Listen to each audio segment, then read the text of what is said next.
Well, we talked about the Calgary Flames and a murderous 3-game and 4-night stretch amid this gauntlet run that we've coined on the main show. After an incredibly heartbreaking third period collapse last night in Colorado, where they kind of got McKinnon and McCard and Nichushkin, that's a verb. Tonight, it looked like they did it again. Pike, welcome to it. It's Afterburner. I tell you what, if you have turned the TV off after 40 minutes last night and tonight, you've missed a lot. This was an incredible third period for the Calgary Flames, who blew a lead to tie game and then fell behind. And then with an empty net behind them, tied this game to force overtime, where after 2 passes didn't click to spring Sharangovich behind the Vegas defense, Mark Stone ends the contest. We can't joke that he's the lesser of the 2 Stones anymore. He's the only Stone left in the league, and he's damn good. Posting in.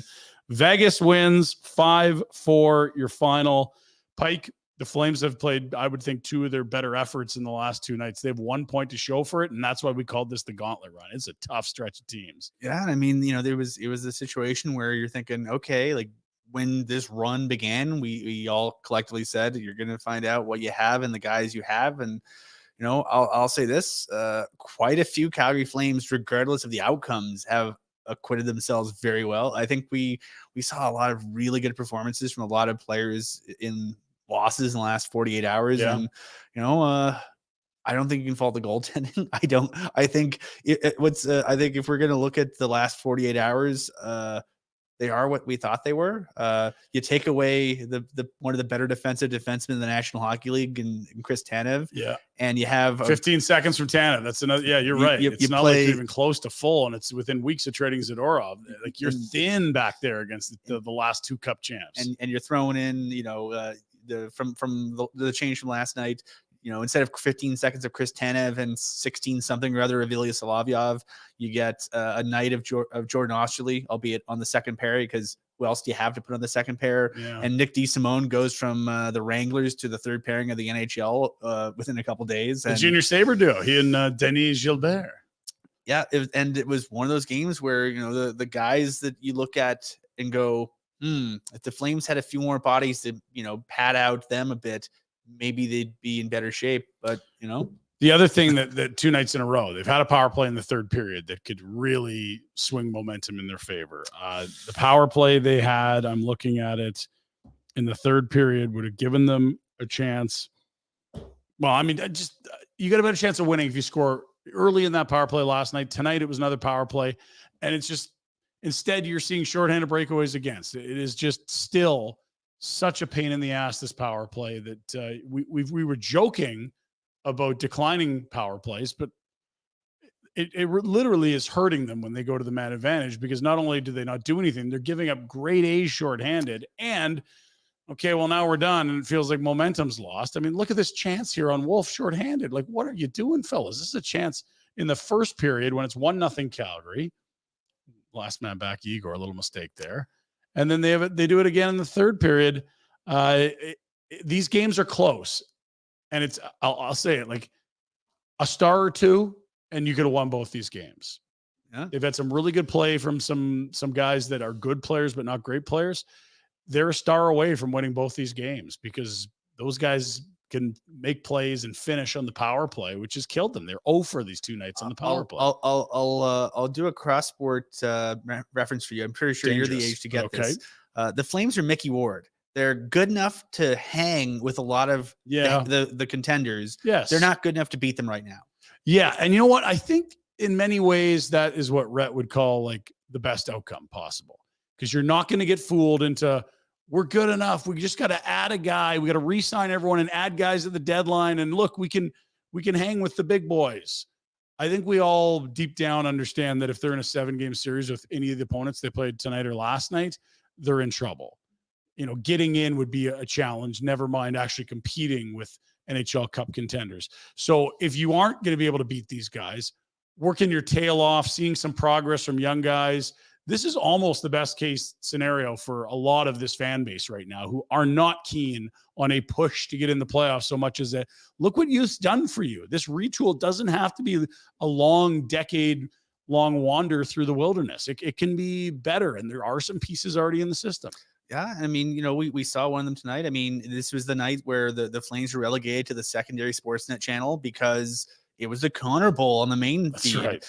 But obviously Connor Brown and Connor Murphy were battling, and some other not guys. It. No, there was two other Connors. For yet another game, we saw a guy named Connor for the Flames perform really well, spark his line. I think there's some nice things we saw from him. We saw some decent stuff from some other guys in the rotation. Yegor Sharangovich is a guy who's still fairly young and fairly inexperienced as a National Hockey League player, and he was a difference maker tonight. I think this is the kind of thing where when the road trip is over, I think you're going to look back, depending on what happens in Minnesota, you're going to look back at some games where you learned a lot. Yeah. You didn't get nearly as many points as you wanted, right? But I think in terms of the in terms of what the team really needs in the picture, macro sense, I think this might have been the perfect road trip. So far. I agree. And look, getting shellacked 6-0 and getting run out of someone's building and veterans not looking good. Like, go back to the first 10 games of the year. That is not what you want to do if you're going to be bad. That's a toxic environment. Guys don't want to be there. Like, watching people not try is painful. Like that was an ugly run to start the season. At times last year, we saw it down the stretch. This is very different. This group's working hard. With very few exceptions. They've got great efforts the last two nights. And you mentioned his name. We can't go any further without talking about Yegor Sharangovich. We'll go to our Betway highlight of the night. Betway, bet the responsible way. 19 plus, Ontario only. Our good pals at Betway sponsor this segment where we get to show you something cool. And there was a lot of cool from Yegor Sharangovich tonight. We'll go to the final moments of the game. At a minute 35, Ryan Huska pulls his goaltender, get an extra attacker. It's 4-3 for the Vegas Golden Knights. Let's have a look at what happens. On the glass. Tipped up the boards. Barbashev swats at it. Comes free to Kadri. Kadri back ahead. But shoots the score! Deflected by Sharangovich with 59.3 to go. And the Flames have tied it up at 4. Big goal. And when you blow a lead last night and you had a lead tonight going into the third, it would be real easy to be deflated and say, we're bleeped on this one, fellas. It's 4-3 against the defending Cup champs. Look at that. They're pumped up on the bench. Vladar's patting Wolf on the head. You're not done yet. You might get a win here. And you can see they're pumped. There's no quit in this group. And I love the guys that were out there because that's a lot of the positives here. Sharangovich gets his second of the night, his third on the road trip, if I'm correct. Also, Nazem Kadri, who's been great since November 1, and the guy that I think deserves some credit for giving a little spark to Nazem. And even when they haven't been together, they've both been good. But Connor Zari's out there as well. I mean, those are three of your great stories of the last month or so that Sharangovich emerges from a guy that's just sort of wasting away on the fourth line into a top line winger that's scoring a bunch. Zary has come in and looks nothing like a rookie, at least offensively, where he's maybe their most capable playmaker. And Kadri, that's the guy they went and signed 2 summers ago, Pike. That's the Nazem Kadri that won a cup in Colorado. And you mentioned sort of the environment early on when I think they started 2-7-1 in October. Yes. If I think the challenge is now, it's like, okay, they're in all these games. And I think if you're in this environment, in this group, and if you're, say, someone coming up, being called up on a short-term recall or whatever, you're in a situation now where you're not going, oh, we're just going to get pumped. What am I doing here? Right. But you're coming in like Zary has and going, okay, how can I be a difference maker? And we've seen Martin Pospisil do it. We've seen, Solovyov with some block shots has done it from time to time. I think he probably wishes his game in the aggregate was a little bit more polished, but especially 2020 draft pick, 7th rounder. I mean, that he's arrived this far, he's already destroyed the odds, but it's another piece that you found in a way, right? Yeah. So, I mean, now I think the big challenge is, okay, our Healthy Athletic Dom Lucession posted on social, I think today or yesterday, the idea that the Flames have played the second strongest strength of schedule to date, which means the corollary to that means from here on out they have the second weakest strength of schedule. Yeah, assuming everyone's schedule is about the same strength. Yeah. If they've played the second hardest, that means the rest of the way is going to be one of the easier ones left in the NHL. I think we all understand that logic. And it also means that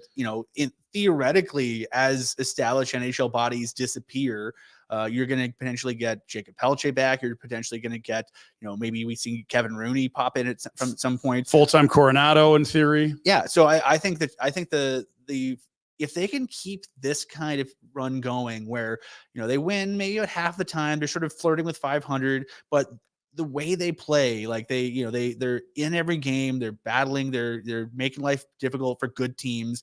And then it's a case of, okay, can you bring in some young guys and maybe get a little bit more out of them in a year or so as they mature, and can you supplement those guys with some bodies that can sort of bring out the best of them? So I know I'm a notorious optimist, and that's sort of what my lot in life, but I think there's good bones here. I think this is in terms of a reno, a retool, whatever you want to call it. I don't think you need to tear the whole thing down to the studs, burn it down, start with a new foundation. I think they've got some good bones here. It's just a matter of, what do you want to look like? What do you want to be able to do? So to just elaborate on that, because I was going to get there later, but we're already there. So let's just keep going. And we'll get back to more Sharon Govich for Betway in a second. But I think you have a goalie here for the future, whether that's Wolf or Arseny Vladar. Sergeyev, I know. Maybe him, maybe Markstrom. I don't worry about them finding a goalie is what I'm saying. They have a top pair. Weegar and Anderson are very good defensemen. Now, maybe there isn't a power play quarterback in there that you're in love with, but Jeremy Poirier might be that. And he's suffered an injury, missing the first half of the season. Well, he'll get some ice in the A this year for sure. We're not sure about the NHL. That you've got a nice crop of wingers in Honzek, Coronado, Pelche, Zeri. Maybe one or two of those guys can slide to the middle. Yeah. What they don't have, Ryan, is a franchise center. And there's one place you can get them regularly, and the other places you really need to get lucky, like doubling down on a guy with disc replacement surgery, like Vegas did to get Eichel. This is a draft where there's a lot of good players in the first round this year. I don't know if it's quite as top heavy as last year's was, but if you're the Flames, you're drafting top 5. Maybe you can find someone good. They were picking if it was a reverse points percentage this morning before they added a point tonight. Other teams may have picked some up along the way. 6th, which is like, wow, for a team that's been pretty scrappy the last month, 6 from the bottom, that's probably worse and or better than people would have thought. And if you're drafting the top 6, you can find a franchise center there. You're not guaranteed to, but you can. You're looking at someone like Sam Dickinson or Berkeley Catton, maybe Caden Lindstrom. Like those are just people's names to most of the listeners and me. But point being, you can find some ball players there, franchise players, not these really nice secondary pieces, right? Yeah. Well, Berkeley Catton, he's the consensus top Western Hockey League player of the draft, as forward for the Spokane Chiefs, who are coming to town, I believe, in January to play the Hitmen. So he's one of those guys that's consistently sort of in the top handful of players in the draft. This is the kind of draft where if you want something, there's a lot of things to get that you might like. Yeah. Not a lot of goaltenders early on. I know you're a big drafting goalies early guy. But you can. It's just, it's easier to swing and miss on a goalie than anything else when you go high. Oh, yeah. Like you can do it. I just think it's bad practice. Now, if you're in love with a guy and you think it's bulletproof, have at her. But there's just as many guys that you'll find in the 4th, 5th, 6th round that are in the Hall of Fame as the ones taken in the first round. And we have long memories in this market. When was the last time they drafted a goalie in the first 2 rounds that turned out to be close to what they thought? Mason McDonald, they passed on Demko. No good. You had Cron instead of, and he got 20 minutes in the NHL. Love the guy. Trevor Kidd was a serviceable goalie. Traded up to go get Kidd, and the pick that they traded the other way, that dropping down, was New Jersey, and they got Brodeur. Like, it's just a nightmare for this team, especially the last goalie they got in the first couple rounds that turned into what they hoped he would be was Mike Vernon. God, the last early-ish goalie was Mike Vernon, who basically popped for them. Trevor Kidd, his only fault was he wasn't Martin Brodeur. He was a good but not excellent goalie. Yeah, he was serviceable. He was fine. He's he just wasn't Marty Brodeur. So we're on the same page. And goalie, it's 6th overall. We got this. Yeah. Well, and really, what we're saying, if to rewind and get off this tangent a bit, is that this doesn't have to be 15 years of missing the playoffs and there's no prospects, trade everyone. You have a top pair. You have a couple of good veteran centers that can be your second and third line center for a couple of years. Yeah. Work under these guys. And you're missing a franchise centerman, and you're missing a guy that maybe could score 40 plus goals, but maybe you have that in Coronado. We'll see. To circle it back to Sharon Govich. Yes. The nice thing about being in an environment where there's no stars is you get to see who stands out. You get to see who exerts himself on games and tries to be a difference maker. We've learned that Connor Zary in this environment can be a difference maker. Yes. Great. Something we didn't know earlier. He was a good AHLer, but I don't think anyone really projected him out to be this good. Not this quick. God, no. Especially this quick. So that's found money. And Sharon Govich is another one where in a deep New Jersey team, they're like, you know what? Like, we've got so many forwards here. Maybe we're not in the development game as much as a team like Calgary is, and we'll take the known quantity into Foley rather than, give ice time to Sharon Govich, who, there's still a chance that he's not a real good player, even though he scored 25 a couple of years ago. That's Sharon Govich is where we went for the Betway highlight of the night. Let's see his other goal as well, because the tip in front is nice late because it ties the game. But I mean, Sharon Govich's shot is an incredible tool. He's also flies. The knock has been that he doesn't necessarily see the play incredibly well, but it's not like he doesn't know what he's doing. It isn't like open the Zamboni gate, find him in the casino in Vegas, not on the ice. Like, this guy can beat goalies. Chance for a second point. I mean, those are pretty clutch goals. Those are important goals to gain momentum. And, great. They've got a guy who can do what he can to give them momentum. I'm really curious that, with what they learn between now and, say, All-Star break. Yeah. Does that sort of give them some information they didn't have before in terms of maybe you do more strategic moves with some other pieces? Like, I think they got too many wingers right now if they're healthy. I'll tell you that, because Pelche's coming back. You'd love to see room for Coronado.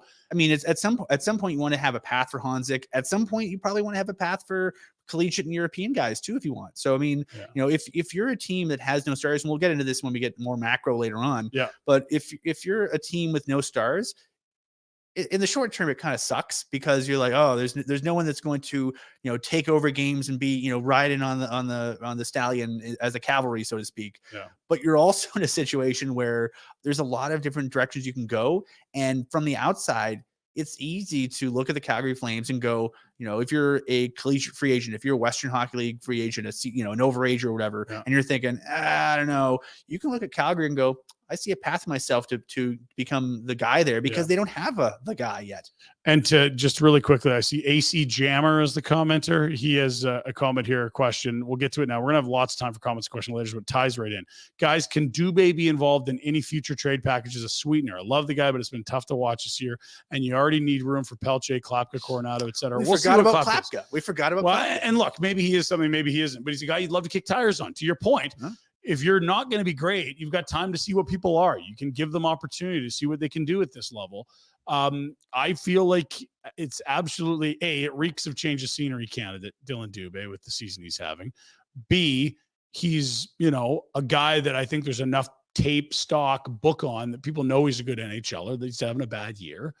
And you'd rather look at the kids at this point. And he makes 2.3. He's got arb rates. I mean, it seems like a guy that I think a contender would love to add. The only fly in the ointment is, what about this 2018 investigation? Is any GM going to trade for one of those guys until they know what's coming out of that? That's the X factor. But I mean, if you're thinking that, say hypothetically, Jacob Pelche, who's making a third of the money that Dubé is, can do a similar job, if not slightly better. Yeah, you got to.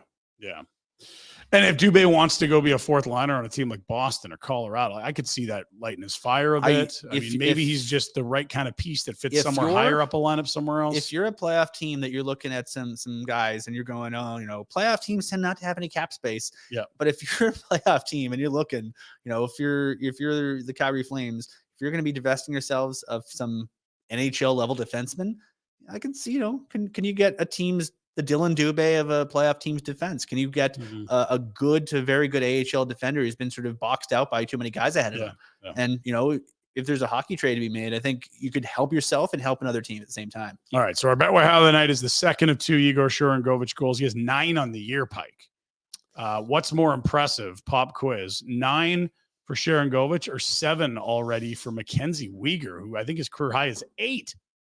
Oh, I mean, 5-on-5 goals for Mackenzie Weegar. Mackenzie Weegar, very quietly, is a top 20 offensive player among defensemen since the All-Star break. Since February, when he said that he's feeling good, he's in his points and goals 5-on-5 are in the teens in terms of he's 16th, 17th, 18th in the league in that mix. So that's 5-on-5. That's not even like cherry picking, like, when there's one less guy, and that's a skill, but I think it's harder to get points at even strength clearly, and that's a feather in his cap.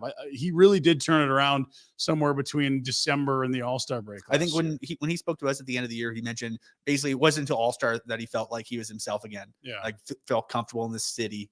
And his numbers bear that out. He was, he's been, not quite Norris level, but he's good at everything 5-on-5, very good at some things.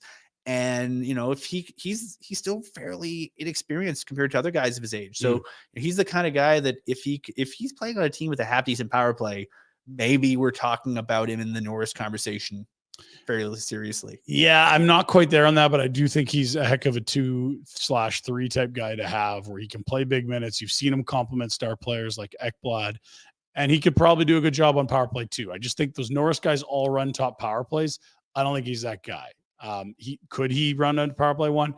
Sure. But are we really going to put him up with the McCarrs and Foxes and Hamiltons those? They just have another gear of playmaking. You know what I mean? But the points well made. The top 20 since the All-Star break and even strength points is impressive stuff.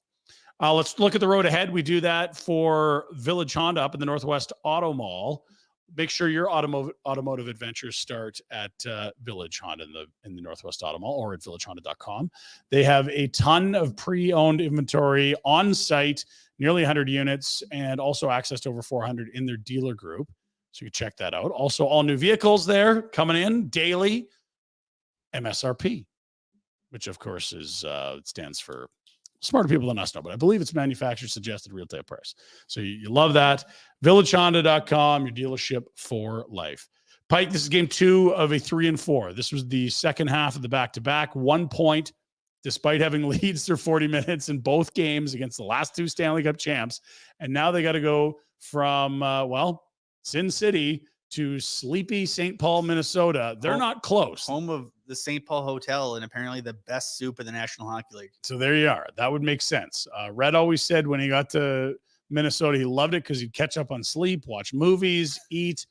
Nothing alluring outside of the hotels to keep him. You can go to the Mall of America, I guess, if you have an off day. Get some Christmas shopping done, fellas. You're going to love it. So they'll have a day before that, but I would expect it wouldn't be crazy for them to look like a Carolina team that they saw last week in Calgary. Yeah. 3rd and 4s, there's just not a lot of gas in the tank. You can play great through 40, but it's going to take everything for those guys to come close to a normal 60-minute effort. Yeah, and then they fly home that night, then have a day of sleep, and then back at it against who they got on Saturday. Tampa Bay. 8:00 hockey night in Canada, Saturday night. That's a tight turn. And then, of course, if it's not Tampa coming in, it's the other Florida team the next week where my goodness, it's there's a few guys there. Well, obviously, it's Ryan Lomberg that we're talking about. That was a big controversy. He went there. Sam Bennett. I mean, Sam Reinhart. Sam Reinhart, who's always brother of Flames legend Max Reinhart. There you go. Son of Flames legend Paul Reinhart. And noted killer of the Calgary Hitmen when he played for the Kootenay Ice as well. Boy, was he good in the playoffs against Calgary every damn year, it felt like. And then, there's that what's his name? He's got a brother, too. It got Tikacha. Right. Matt Tkachuk's back. That guy. Yeah. So Florida's not going to be boring either. There's your gauntlet run, 4-5-1. So they have 9 of a possible 20 points. It's not 500, but it's not far off 500 to be fair. And, it's you gotta consider the teams they're playing against. This is really good competition. And which of these teams on this that you can see right here is not a playoff team in your mind? And which of these games did you say that how many of these games do you say to yourself, man, they got their show run? Like the Minnesota one, they were bad at home. That's about it. Yeah. And that was more on them being shitty than Minnesota actually looked quite good that night, but that was the Flames' worst effort in this group. Everything else has been there for them. So, I mean, one face palmer in a span of 10 games. That's for a team that doesn't have a lot of stars, for a team that really has to play a tough style of hockey to be in games. That's respectable. It really is. What do you expect to see on Thursday? We talk about the road ahead for Village Honda. It's travel day tomorrow. They play Thursday, off day Friday. Then, as we noted, it's the 2-game homestand against the Florida teams. Bang, bang, Tampa, Florida. That's a good question. Who's in net? I think you go back to Vladar. Do you? Yeah. Alternate until one guy just grabs hold of it. Wolf didn't grab it tonight for you. He looked like he was on his way for a while, didn't he? I mean, he's also a guy that might be playing elsewhere on the weekends. I mean, you probably want to, If Markstrom is back, is what you're saying. Yeah, I'm thinking. When's his IR window up? It was up today. So he can come back. He can come back at any time now. He could be ready for Minnesota. I wish it wouldn't be the worst idea. He was great in Minnesota last year. I don't know if you remember. It was the second half of a back-to-back. They had that crazy game in Dallas where I think Toffoli won it with like seconds left or somebody else in regulation. Then they go to Minnesota. It's 0-0 into overtime. Minnesota scores the winner in overtime. Offside, review, it comes back. I believe it was offside. And then they win it in the shootout with Toffoli with the shootout winner. But I believe it was Markstrom and Gustafsson, the dueling zeros in St. Paul last year. And you're thinking that was when we thought the Flames were back, baby. They were going to make the playoffs, Pike. And then they came home and soiled themselves quite thoroughly against Anaheim, their first game back to Calgary. And guess who they play next week before Christmas? Yeah, they do the greater LA thing. They got the Ducks and the Kings. The Ducks have come back to earth after a really hot October, and the Kings have just been hot the whole season. Although you do get them at home, which apparently is a big thing. Can you? I was thinking about going on that road trip, and I looked at it and went, "Do I want to be coming back from California on Christmas Eve?" And I immediately said, "That's a terrible idea. Don't do Pike, that." you hate your loved ones if you leave for that road trip. You need to be around. That's the holiday season, my friend. I like my loved ones fine enough. Okay, fine. You do you. My cousin's a Sharks fan. So kids are different, I guess. How much do I want to be nice to my Sharks fan cousin? Fair. He suffered enough the last few years. That is the road ahead for Village Honda, your dealership for life. Check them out in the Northwest Auto Mall and online at villagehonda.com. 2 minutes. We're back. We're going to ask Pike who he's hungry for more of for DoorDash. And, well, what do you do with all these UFAs? How long will it take for this team to look like a contender? Could you be good, like contender good, in time for a new rink? Those questions will be answered when we come back on Afterburner. BK Beaufort Liquor is a proud sponsor of Afterburner. In fact, our very first sponsor ever, right back to our first Afterburner ever. Big thank you to Mandeep, Manjeet, and Jazz. Huge Flames fans, a heck of a family. Good-looking cashier, Mandeep, as well. Find them right across from Winsport on the Trans-Canada Highway. Whether you're grabbing some beer for your place in town or you're heading to the mountains, make sure you stop in, say hello. Whether it's a specialty wine, liquor, six-pack of beer, whatever it is, check it out and grab it at BK Beaufort Liquor. Greta, it's our home away from home for Afterburner. We'll be there for live watch parties throughout the season. Should be your spot regardless. Before, during, and after the game, grab a cocktail, something from the menu, let the games begin, or maybe you get into the game yourself. Over 50 arcade games from vintage to state-of-the-art. Load up some credits on that Greta game card of yours and get at it. Greta Calgary, located at 213 10th Avenue Southwest. Check them out online, gretabar.com. Coming up in January, we'd love you to be there with us. We are going to Phoenix the 11th to 13th of January. It is the Barn Burner vacation to see the Flames take on the Coyotes. We got your hotels, we got your flights, we got your game tickets. Go to nationgear.ca to book yourself a spot. $14.99 based on double occupancy. You can book your spot now at nationgear.ca. That's the website. You'll find the link on the top. Avoid all the Oilers stuff. It's there, but just pretend it doesn't. nationgear.ca, and then book your spot in. They are moving. There's a limited quantity, obviously, but it's going to be a great time. Whether they're winning or losing, who cares? It's Phoenix in January. Go watch some hockey, hang out, have a heck of a time. nationgear.ca, once again, to book yourself in for that. And it's brought to you by Alberta Blue Cross. Memorable moments with Alberta Blue Cross. It's about cherishing past moments and making new ones. Alberta Blue Cross Travel Insurance helps you protect your memories and more. Wherever travel takes you, visit ab.bluecross.ca/travel for more information. Alberta Blue Cross, celebrating life's memorable moments inspired by hockey. It's hockey season. Get ready to cheer on your favorite teams with us at the Stage Bar at the Grey Eagle Resort and Casino. Enjoy the game on one of their huge, large screens with friends, drinks, and delicious food. Let's go. Visit GreyEagleResortandCasino.ca for more information. How about this information? Happy hour. Doesn't get much happier than this. 3 hours of happy hour. Let's make the most of the day and your afternoons with great drinks and food. Join us at the Stage Bar and Blaze Bar and Grill for the new happy hour. Every day, 2 till 5. Great food, specialty drinks, all starting at $5. Visit GreyEagleResortandCasino.ca for more information. Welcome back to Afterburner. Ryan Pinder and Ryan Pike. It's the Ryan Cube. You know, there's all this talk about Connor versus Connor. What about Ryan with Ryan tonight? Finally reunited on Afterburner, like two great wrestlers that have parted only to return later. Join their forces, whether for good or for evil, you can decide. But much like the other big draw of the night, that we made people wait for pretty damn late in the night to get this thing. That's right. Everyone was moaning about that 8 p.m. start. I'm like, well, here's the thing, folks. If you're going to do double headers and one has to go after the other, you're either starting games at like 6 local out east or it's going to start at 8 local out west. I'm sorry. I'm really sorry. We're trying to grow the game, Ryan.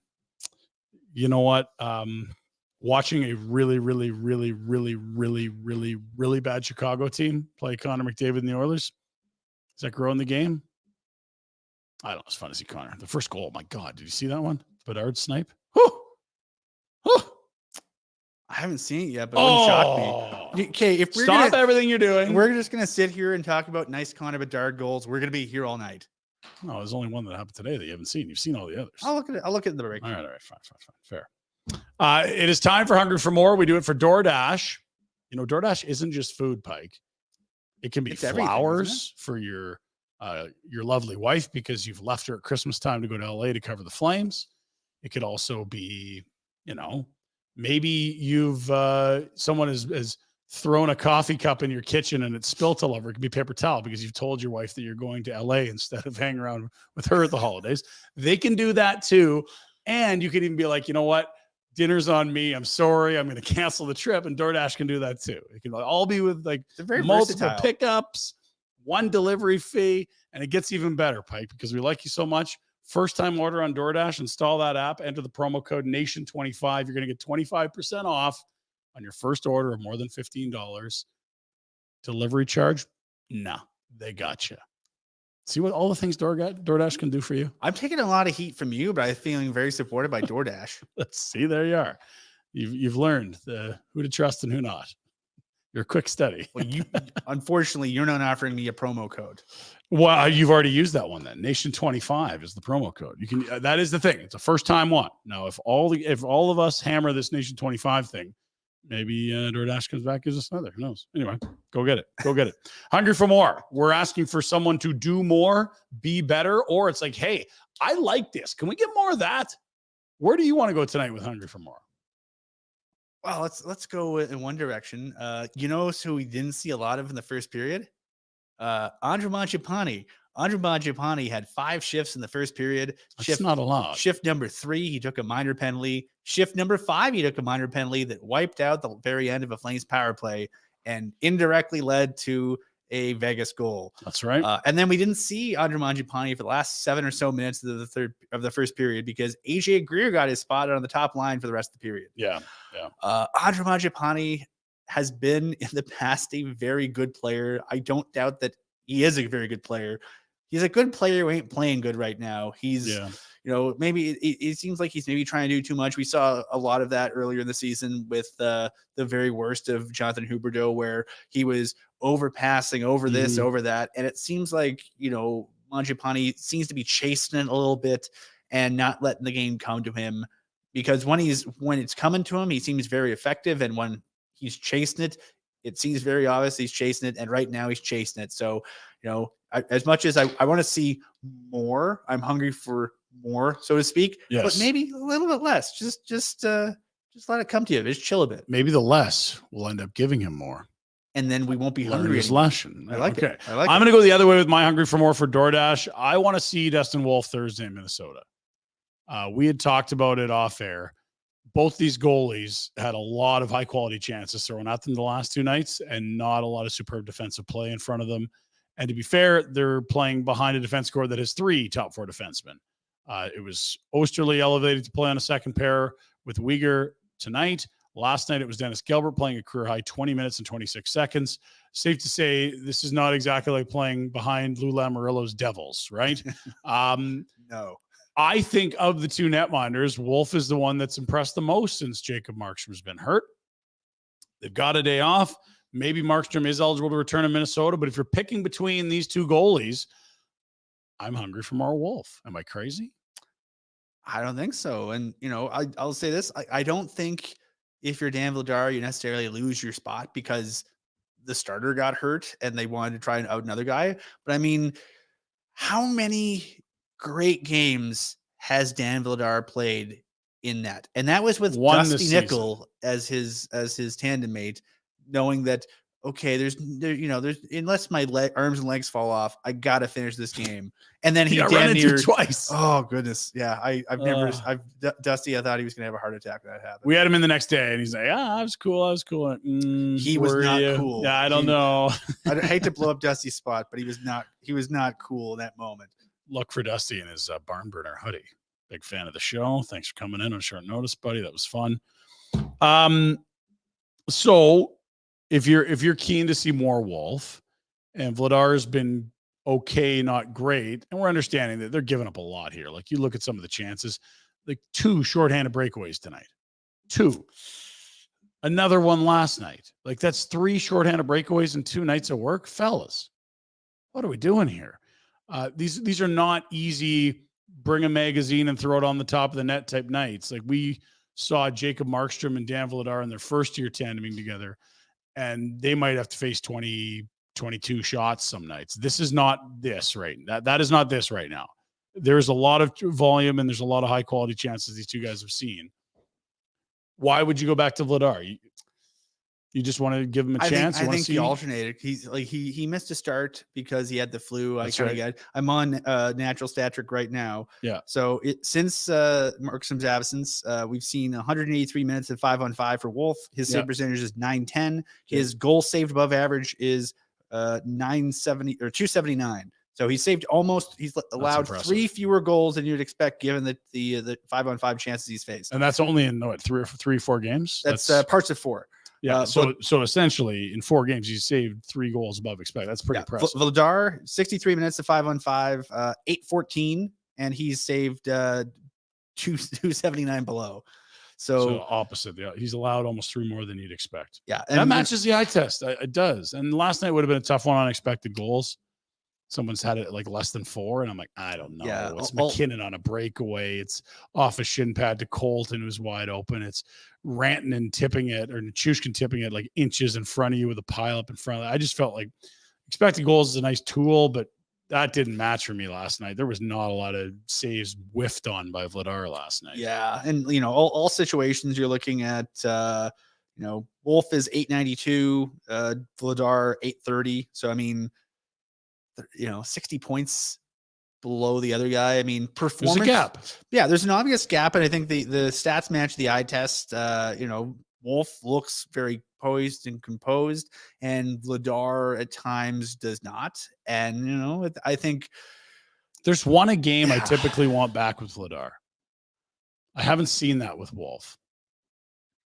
I would argue, here's the thing I'm tossing over in my head though. Okay, so if you're gonna get something in the trade market for Vladar, you gotta let him show himself. Yeah, you already know that Dustin Wolf is good. He's got a bunch of trophies. Totally agree. So the question is, can you play him into a form where he's tradable? Because I don't think you can get anything from right now. 2.2 million next year. I think you're right. And so what you're, I guess, proposing is give Vladar some ice so that he has a chance to play well, and then you might be able to trade him. Yeah, and I agree with that. But it's just corollary to that. Can anyone look like a tradable goalie behind the defense? The big mistake, the big whoopsies at bad times defense. It's very similar to what we saw last year, except the team sort of has a bit more of a cohesive, 200-foot game plan behind them. So I'm doing this very quickly. D Simone's 57. They basically, at the beginning of the year when they came to camp, they thought their third pair was going to be Shillington Zadorov, right? That's probably on paper, yeah. And then, just on paper. That's all we're talking Australia's your 7. So that's 5 and 6 get knocked out. Tanev's not there for either games this road trip. That's a second pair of defensemen. And so really what you've done is you've played 2 cup winners, the last 2 cup winners there's been last year and the year prior, with 3 of your top 6 that you had at the start of the year. And beyond that, you have defenseman numbers 7, 8, and 9 that are playing in your top 6.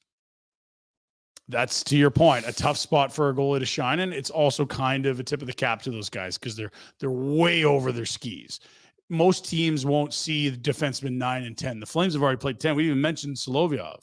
Yeah. Like that's 10 defensemen. That's 10. We're going to see, you got to imagine we're going to see Mark Pysyk at some point. We're going to see they signed him Brady for a Lyle reason, at some right? point. We're going to like if you're trading at least one, maybe both of Hanifin and Tanev, we're going to see some more faces. People are, fans are going to want to make sure they get the programs or get the whatever the hell they have now to keep track of the 70. numbers. We're going to be 72. I mean, we're already seeing 98 fairly regularly. Yeah, I think we're going to be fairly deep in the training camp numbers by the time this whole thing's said and done. 83.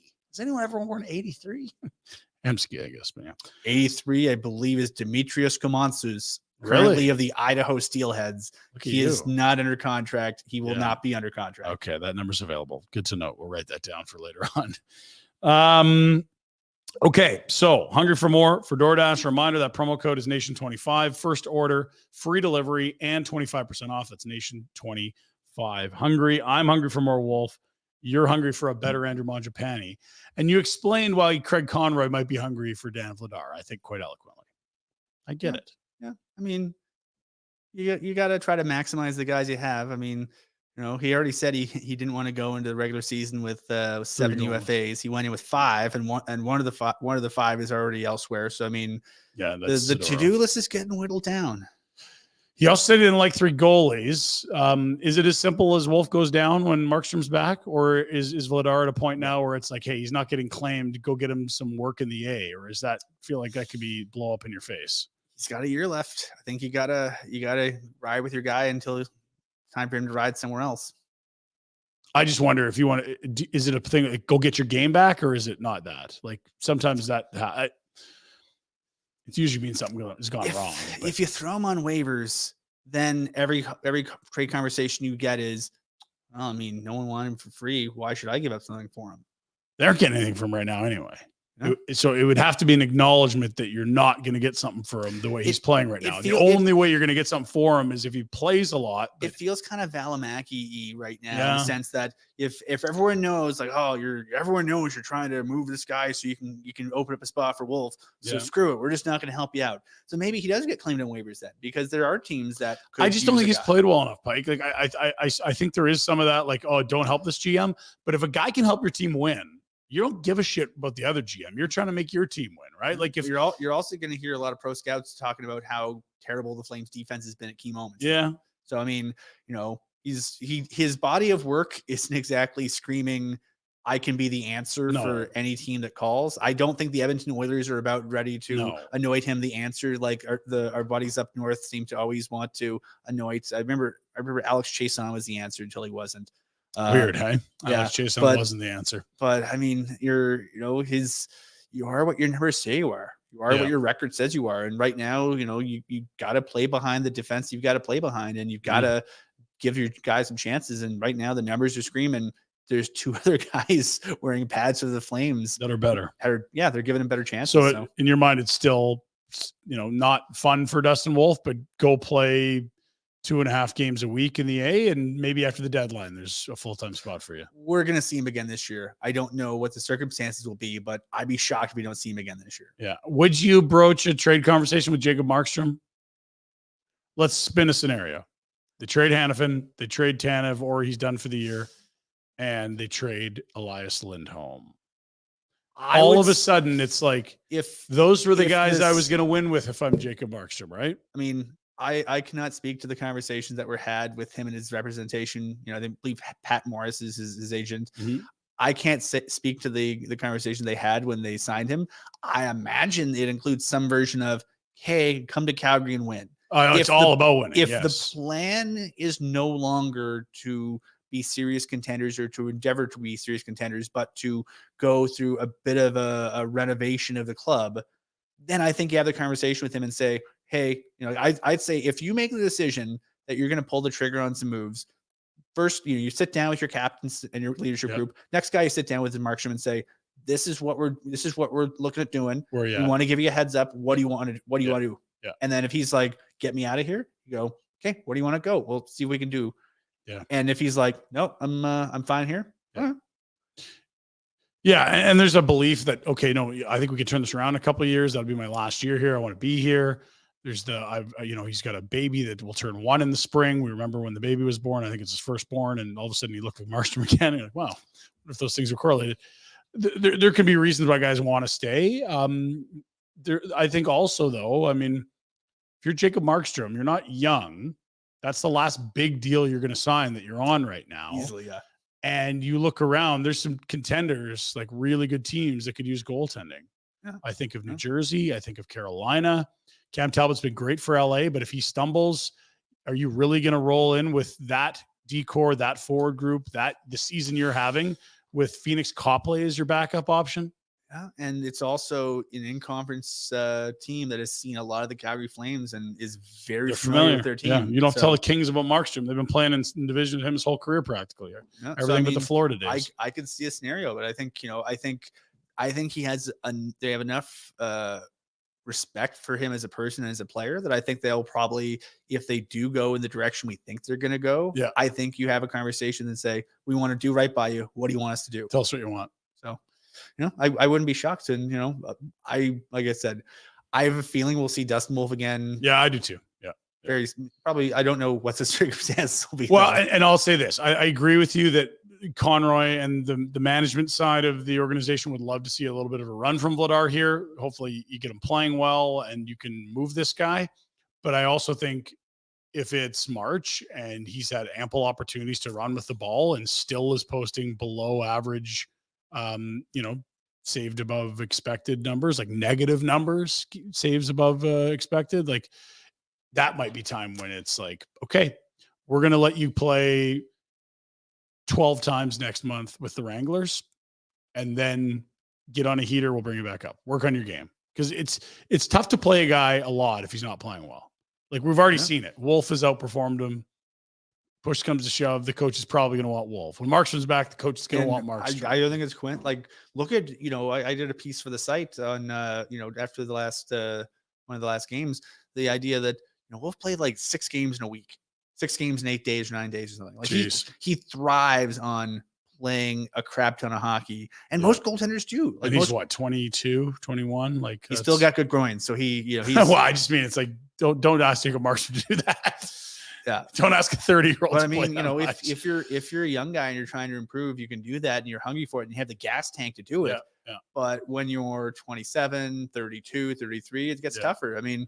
So, but again, Markstrom's also the type of guy he loves to do better when he's busier, but can't he physically do this? It's the same way he used to. I don't know. It's I'm glad you and I aren't in charge of managing the goaltenders because it seems very stressful.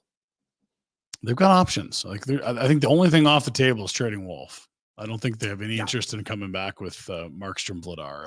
If this team's going, I imagine they have a price tag that they would accept for everyone in the organization. Of course, yeah. The price tag for that is probably a perversely high price. We will take a Connor, Bedard, or McDavid. Not Connor Brown. Not Connor Brown. Not Connor Murphy. No. Okay, we'll break. We come back. Defensemen, UFAs. You had noted this early in the season. It's a horrifying stat that is true. Now, it's one that also can be fixed quite easily for Craig Conroy if you break out the printer, the fax machine, the pen. They have 2 defensemen under contract in the entire organization for next year, at least 2 NHL ones. So and I believe they have Jamie Poirier. That's 3. Poirier. So 2 healthy defensemen in the whole organization under contract. Is that an issue? We'll come back and find out. It's more Afterburner with Pike. Your comments and questions next. Derek Newman of Newman Deems Real Estate Group with CIR Realty are proud sponsors of Afterburner. Born and raised in Calgary, Derek not only loves talking sports, golfing, but he's an avid sports fan. He's happy to talk sports or real estate with you. Complimentary in-house staging consultations, finding homes not on the market. If you're buying for the first time or a seasoned seller of homes, chat with Derek and he'll help you achieve your goals. If you're interested in buying or selling in the greater Calgary area, call Derek or text him at 403-619-6661 and let Derek put his network to work for you. That's Derek Newman for Newman Deans Real Estate Group with CIR Realty. One of the first things I do every Monday is head over to dailyfaceoff.com and I click on the Wendy's Fantasy Survivor Pool. Here's all it is. You got to pick some overs or unders, whether it's a point, a goal, hits, a team shot, total, a win. You survive on Monday, you live to see another day, and you can earn major points towards Wendy's in the process. Wendy's is letting you win real food with your fantasy teams this year with the Wendy's Daily Face-Off Survivor Pool. For those of you who dream of smoking the competition, Wendy's is rewarding you with weekly prizes that'll have you winning despite your lack of winning combinations. But here's the big secret to lineups. It's all serendipitous. Like Wendy's new limited edition chicken strips and French toast sticks. Sometimes the best teammates are the ones you'd least suspect. Sign up to play Daily Face-Off Survivor Pool to win weekly prizes like new chicken strips and French toast sticks from Wendy's and the Wendy's app. Buddies, want to talk to you about Charm Diamond Centers. Proudly Canadian, owned and operated since 1972, more than 85 locations across the country. Custom ring building delivered in less than 4 weeks. It's the Charm Masterpiece program, unbeatable pricing policy. The holidays are coming up. I'm not sure if you knew that. It's the perfect time to check out a large selection of Canadian lab-grown diamonds, mined diamonds, and don't pay until 2025. Instant in-store financing OAC. But hear me now. Charm Diamond Centers is giving you a chance to win a $5,000 gift card. Become a Charm Pin with the Propose. Have you already done the Propose? Are you about to propose? Are you thinking about maybe using the bend and snap? You know what? Go to the website, charmdiamondcenters.com. They want to see what you've got. Show and tell your proposal story. Tag at Charm Diamonds on Instagram in a post or story with a video or photo of your propose. Be sure to use the hashtag #ThePropose to be entered. Or you can email your submission to the email address propose@charmdiamondcenters.com. You'll be entered for that $5,000 Charm gift card. How would you propose? Is it right knee, left hand? Would you go left knee, right hand? How tall are you? Are you too tall for the bend and snap? Go to charmdiamondcenters.com. It's go time. We are back on Afterburner. The Vegas Golden Knights, a 5-4 overtime victory over the Calgary Flames. I'll tell you what, if you're going to lose 2 games to start this road trip, Pike, plucky, good efforts, and a lot of positives given that they lost Chris Tanev 15 seconds in. They just traded Nikita Zadorov a couple of weeks ago, and that these are the 2 last Stanley Cup champions. Some silver linings the last 2 nights, as much as 1 out of a possible 4 points is probably not what they'd drawn up, especially through 40 minutes both nights. You know, what is it? 26 points in the can after 29 games. That's right. 11, 14, and 4. They had a miserable 2-7-1 start, and if you factor that in, it looks very much like a bubble team and a wild card-ish type team post October. But you don't just get to flush October. And can you turn that around and having a 7-2-1 stretch to counterbalance that? They can't flush October, but October sure can flush them. Yeah, it felt like it did at the time, to be honest. Although the Oilers have survived the October flush, we'll see if the Flames can. Let's get to comments and questions. But before we do that, I just wanted to ask you your thoughts on the 3 defensemen. We haven't talked about Chris Tanev in terms of a timetable. Do you feel any concern around the organization or people you're talking to that he is done for the year, or do you think this is a guy that will return and be available to be traded at the deadline? I think he'll be back. It's if the easiest thing for the roster they could have done today would throw him in IR. They didn't do that, which means that he's not going to be gone long enough to meet the IR. Okay, so that is a great point. So if Chris Tanev was done for the year, they wouldn't have to have sent Matthew Coronado down and create a new roster spot. They could have just said, boom, IR, everyone stays. We bring up Nick DeSimone. He's the extra D. They didn't do that, which kind of tells you it's not on the extreme serious end. And maybe it's a week or 2, maybe it's 3 weeks, maybe it's a month. Where does that decision make sense?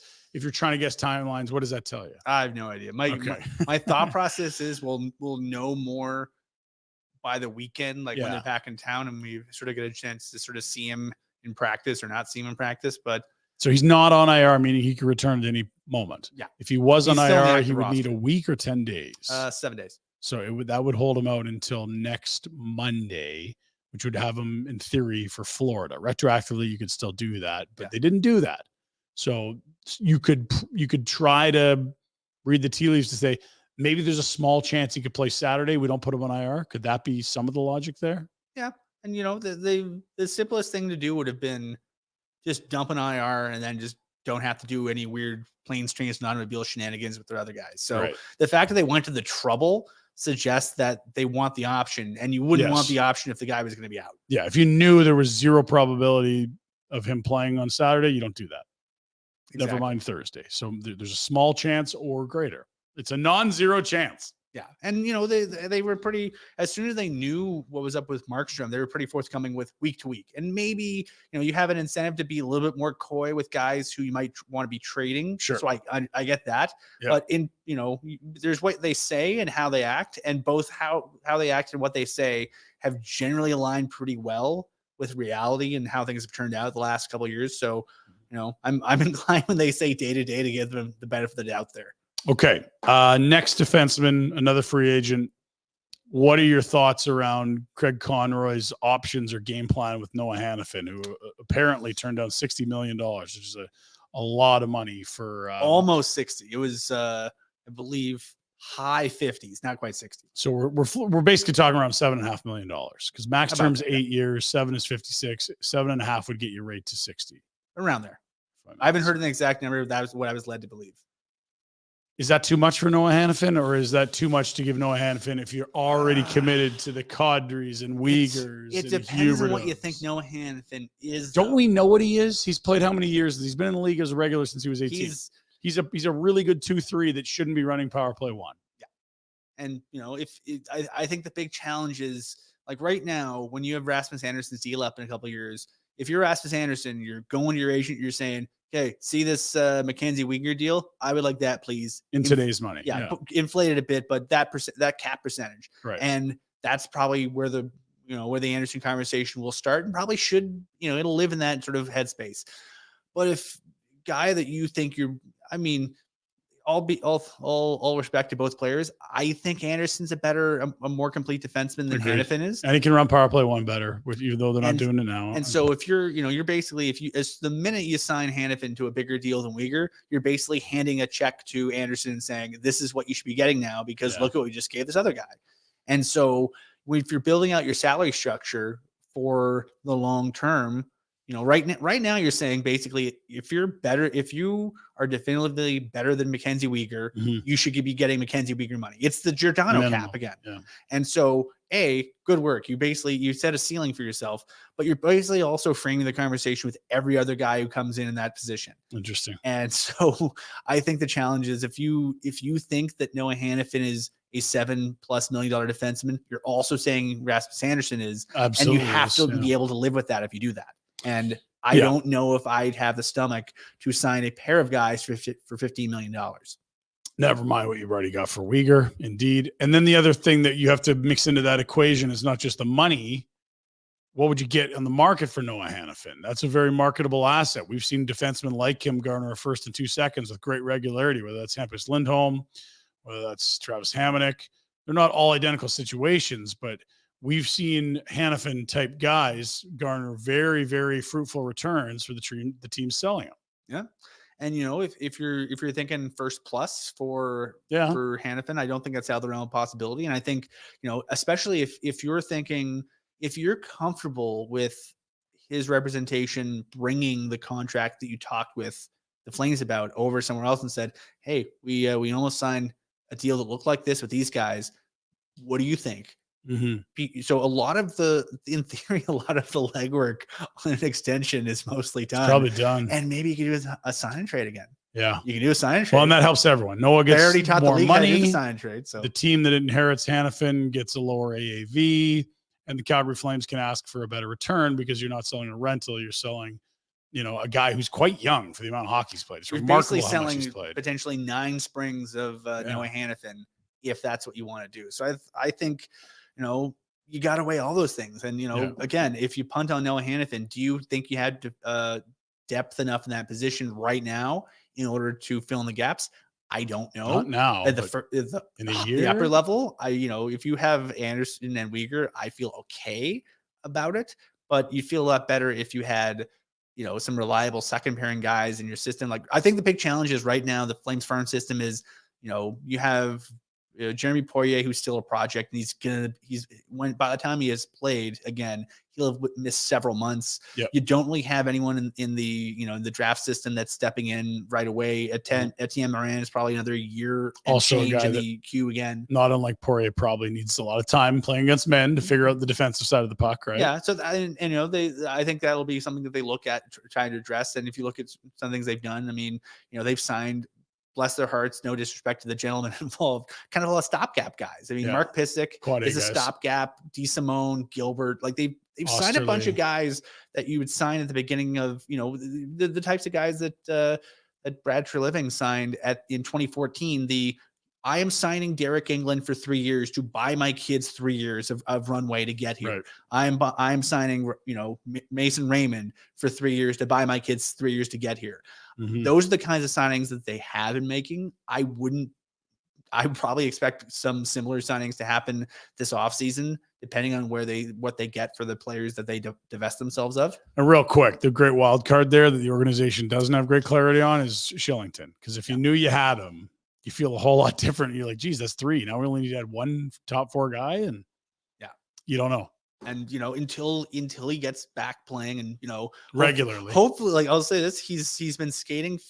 At least as far to my knowledge, he's been skating with the injured guys. With I think with the skills development people, with Rooney, Pelche, and Michael Stone running that group, and Michael Stone, and so they're starting to he's been more of a presence than he has been in the past. But the Flames think very highly of the person, the player, and are being extremely careful with him because I think to them the main thing is him getting back to where he wants to be as a human being, and then if he can play for them, they would love that. But I think they want him back to where he's feeling comfortable enough to try. Yes, and I don't think he's there yet. No, and I think if he was here as that guy that played with Tanev for a year, and he moved all the way to the spot where he's not comfy. If you get him this close, like, allow him the time to get here. Don't rush it. And especially it's the hardest part because he's so close. But especially if he could potentially be someone, maybe not this year, maybe he comes in next year and it's a different environment and he feels more attuned to wherever he needs to be attuned to.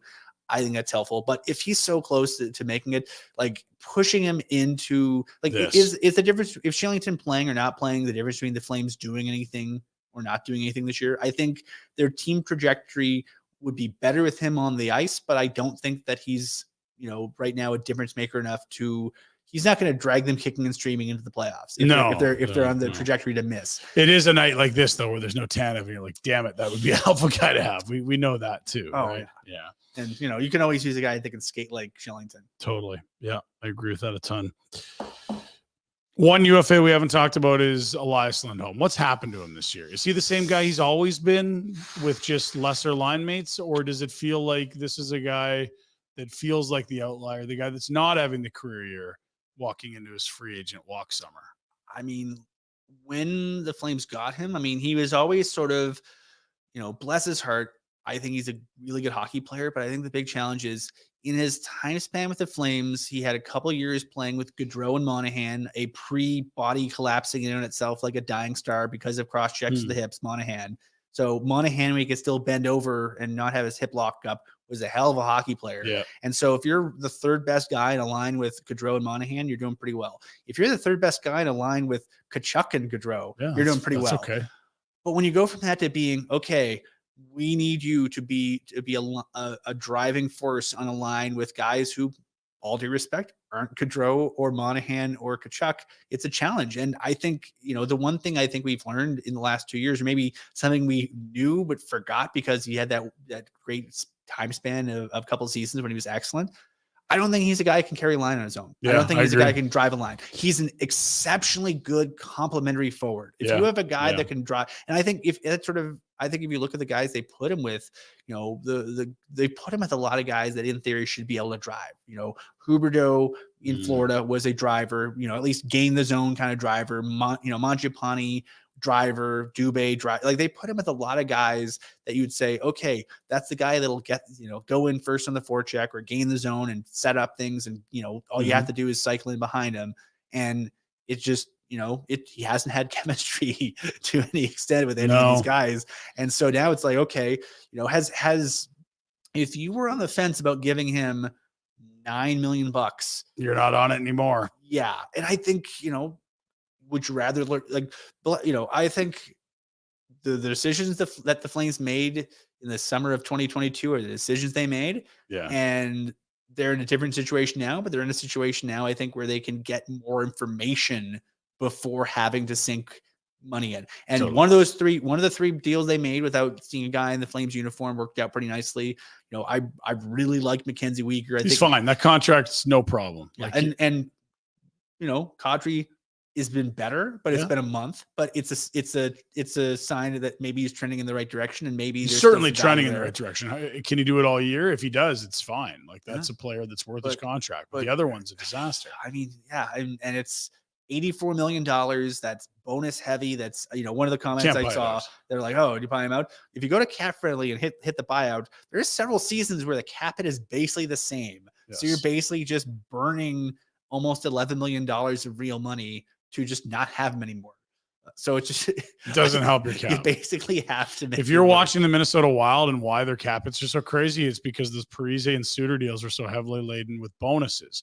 Bonuses you cannot buy out. It's only salary. And Jonathan Huberdeau's AAV is tiny. And I believe there's no escrow on bonuses or significantly lower escrow on bonuses.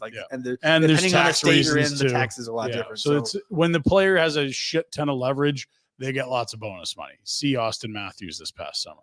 Yep. See Matthew Tkachuk a couple summers ago. If you look at his contract with Florida, I mean, Flames don't have to pay it, but there's a lot of bonus money involved.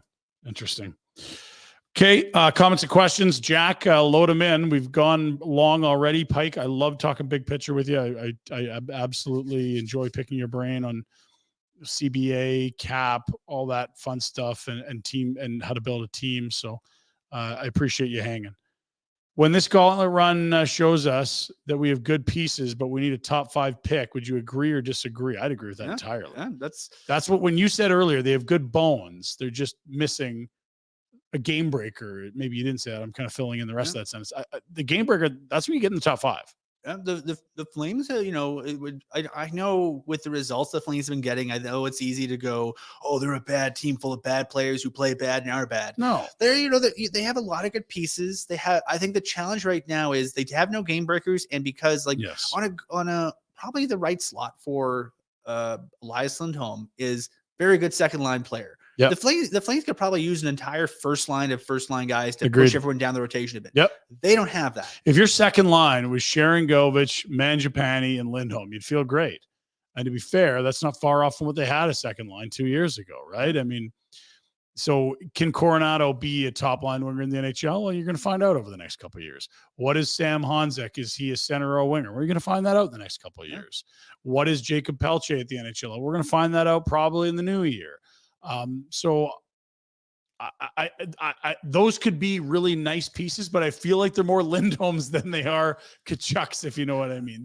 They're probably all very nice support pieces. I wrote a piece on the site basically about what the Flames need to do. The Flames have been really good at finding these types of players. Like the Flames consistently hit singles and doubles in the draft. And even in free agency. I mean, if you look at some of the guys they've gotten in European and college free agency, Walker Duehr is a solid NHL player who's just, he's not playing as good as he has in the past. Dude, he was at South Dakota. It cost you nothing, and he can play in your fourth line. That's a great signing. But so you can, they've done a good job filling out their team. But the problem is they need to hit on a high first round pick or a Gaudreau, fourth rounder that people go Adam Fox. Yeah. They need to hit on one of those to the next few years in order to get to where they want to go. But I remember you mentioned it before one of the breaks, the idea of can the Flames become a good to great team again before the building opens, or when the building opens in 2027?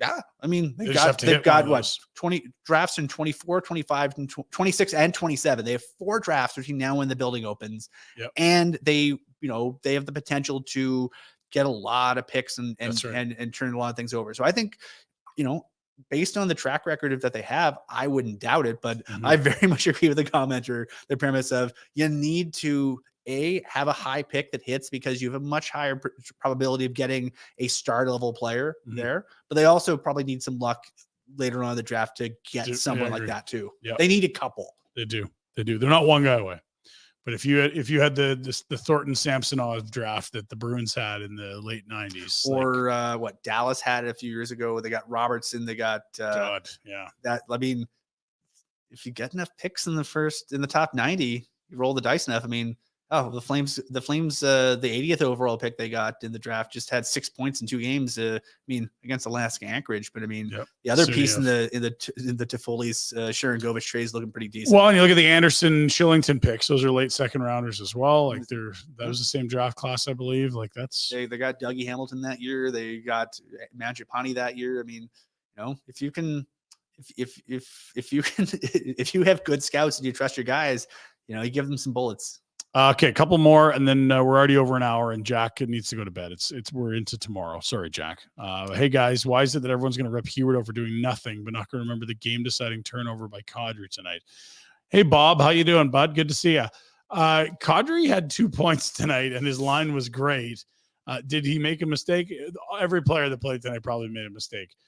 The contributions on the net are vastly different right now between Kadri and Huberdeau. It's not close. Yeah, I'm sorry that Nazem Kadri wasn't perfect, but I mean, I think this line was probably Nazem Kadri was trying to slide that through to Igor Sharangovich for a clear-cut breakaway. If that pass gets through, I mean, it's a hat trick and game over. Probably close to that. I will say that probably literally everybody in that arena went, "Hey, look, he's trying to get to Sharangovich." Right. And Vegas had to try to stop 2 him. tries he had, and both failed to get it through. But if that play clicks, that's the play you got to try to make. It's game over. You have to make that. You're in overtime. You've already got one. Go earn the second one. You don't reload and wait for help, and you're never going to win this thing. You got to take a risk at some point. When the risk could spring a guy on a clear break from the hash marks in, and that guy's already scored twice tonight, you absolutely try to make that play. And also, when he was making that play, I mean, where was Mackenzie Weegar? Because Mackenzie Weegar had to try to chase down Stone. So I mean, Mark Stone, who is not renowned for his speed, still got past Mackenzie Weegar on that goal. Yes, and you know what? It's 3-on-3. I don't want to it really is very difficult to defend. It's just odd man rushes back and forth, and someone's pass is going to click, the other one doesn't. Right? That's how these things end. Next, let's go. Crazy idea to solve the Huberdeau problem when you trade Dustin Wolf and Huberdeau just to have a clean set. I don't know that anyone would take that deal. Sorry. Yeah, and I don't know if you you're not gonna. I don't think that $84 million, and how much did they paid? Like 4 of it. I don't think that works. No, I'm sorry. If I'm another GM, I have no interest in that. Like if I'm the Seattle Kraken and I got caps, you'd need to add to that. And that's why it happens. That's why I mean, he will have an injury or retire before he gets traded. Realistically, I don't think it's a tradable contract, or if it is, it'll be for a package of contracts that are seen as bad. Right. So in which case, why are you even bothering? Yeah, this is just deck chairs at that point. Hey guys, people want to trade Dubé or whoever their trade value when their value is as low as it can get. Why not sell high on a guy like Coleman, retain some salary, send him to a contender? Well, sure, but Coleman's got 3 years left after this one. Coleman's over 30, and you only have 3 retention slots. So if you're eating on Coleman, what if you need to eat to get a deal done on one of these D-men that you're moving, and then Lindholm too? And now when someone's calling about Markstrom, they want you to eat. You don't just willy-nilly for the next 3.5 years fill one of your retention slots. And Backlund and Coleman are the 2 guys, if I'm running the show, if they're down with the role, once you start going in the direction, I imagine they probably had conversations with the leadership group, sort of, broadly speaking already. Mm-hmm. But if you're going, we're pulling the ripcord on this, we're doing this, we're doing that, we're doing the other thing. I'm pretty sure that, if you haven't, you probably will have the conversation of, Blake, we want you to be the babysitter around here. We need you to make sure the kids. Yeah. And it's a lot to ask Backlund to do, to teach all these kids how to be NHLers. If you got a few other guys to do it, it's what we saw in Edmonton. Be a lot more successful. They had all these high picks, and there was no great follow me. This is how it works in this league. I'm not a star, but do the little things. That's why they floundered for a decade with top 10 picks every year. Seemingly, it's you need some vets to show the young guys the way, even if the young guys are way more talented and will be much better players. There's lots to learn from veterans like Coleman and Backlund. Yeah. Next question. Exactly. Let's see what we got here. And Jack, as soon as you're done, we're done. Legit question: Flames Blasty or Wranglers Blasty Outlaw?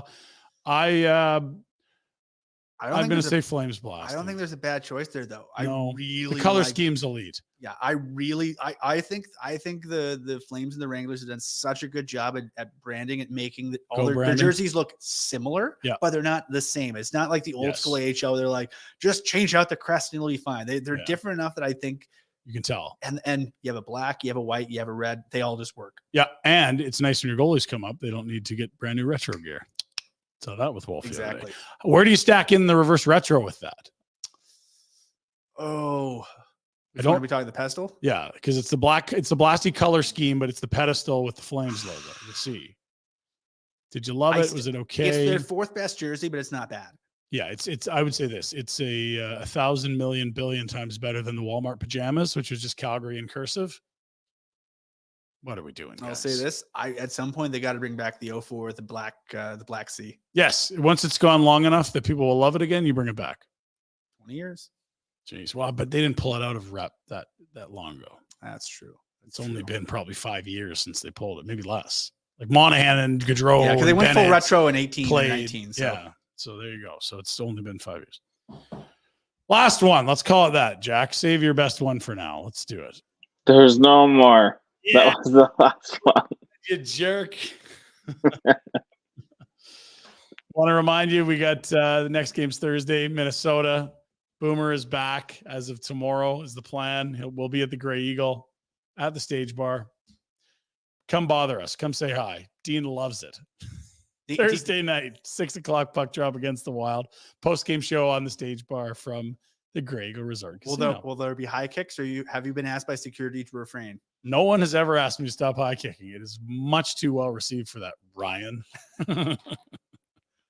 At least you still have the hip flexors to do it. It definitely, there's a particular lubricant that helps the high kicks, and we don't usually do a lot of that during Afterburner, sadly. This episode is sponsored by BetterHelp. Give online therapy a try at BetterHelp.com/FlamesNation and get on your way to being your best self. Proud to say we are in a time in society where we as men can talk about mental health. We can talk about therapy. We can talk about working on issues that we've got.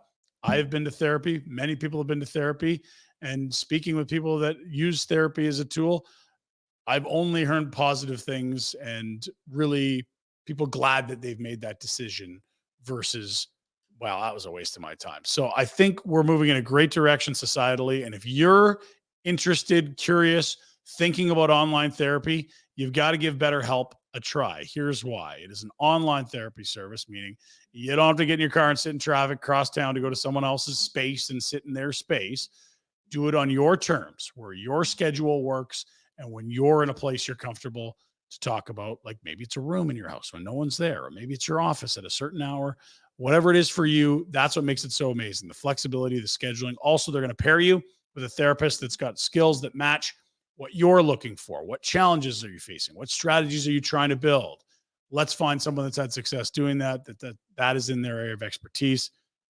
Awesome that they're doing that. It's a great fit. It's not just like, hey, I want to do this. Who do I pick? Throw a dart. You.